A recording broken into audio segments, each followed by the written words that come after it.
Hey guys, welcome back to this channel. In this video I'll be showing you guys how you can create capri ruffled capris. That's what I'm trying to say. On Dress to Impress. The hack isn't the most perfect because if you put on other shoes, it's just gonna look a little bit weird, but it does look cute from a certain angle.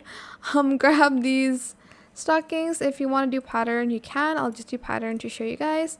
Grab these. If you don't have like a skirt to cover the leg shorts, I'm just going to select these shorts.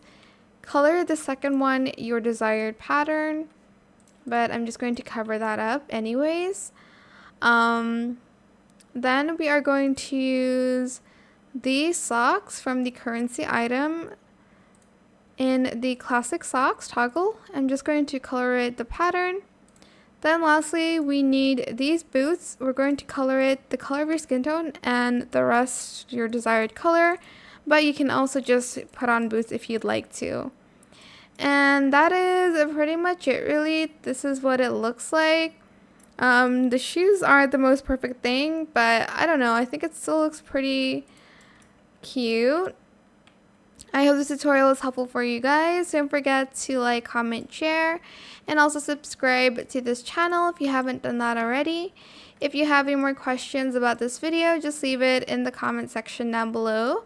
I will try my best to answer them all for you guys. And if you found this video helpful, please click the thanks button as well. That is it. Thank you so much for watching. Bye.